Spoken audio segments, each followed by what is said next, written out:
Becky and the Three Bears. Once upon a time, in a dense and quiet forest, there was a small, cozy cottage where the dope man lived. Becky had just left after scoring some top-grade smack and was headed home. On her way, she decided she just couldn't wait and had to find somewhere to do her thing.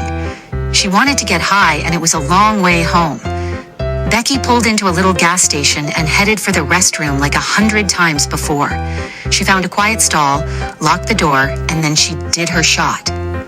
There was another little cottage in the forest where three bears, Papa Bear, Mama Bear, and their little one, Baby Bear, lived. They led a peaceful life, never bothering anyone. They always were careful to lock their doors when they left for the day. But one afternoon, they forgot to latch it.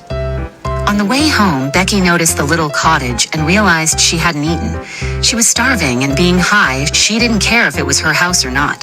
She pulled in the driveway, and to her surprise, the door was open. Lucky for me, she thought as she walked in and made her way to the kitchen. Wow, she said aloud. Dinner is already on the table too. This is too perfect, she thought. Becky tried the first bowl.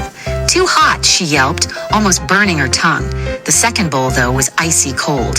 Finally, she tried the last bowl, which was Baby Bear's, and it was just right. Without another thought, she devoured the whole thing.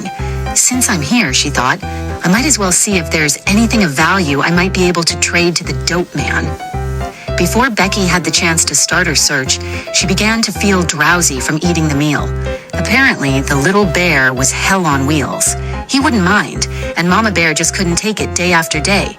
She'd put a little Xanax in Baby Bear's food to calm him down, unbeknownst to Becky. Becky was so sleepy she had to take a nap. She wandered upstairs and found 3 beds lined up. She tried the first one, but it was stiff and uncomfortable. The second was too soft, like she was sinking into a swamp. But the third bed, Baby Bear's bed, was just right. She curled up in it, pulled the covers around herself, and before she knew it, she was fast asleep. Suddenly, she was awoken by what she thought were the Bear family returning home. There were loud shouts, banging and crashing. Then suddenly the door flew open. As she saw who was standing in the doorway, her heart sank. You see, Becky had nodded out in the gas station bathroom and had dreamed her latest adventure. All was good until the gas station staff couldn't get into the restroom for an hour and had called the sheriff who had broken down the door. Luckily for Becky, this was the Lincoln County Sheriff's Department.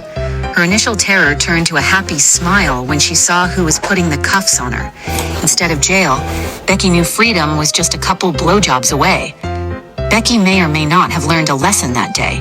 She did, however, learn what lips on a penis could accomplish. The end.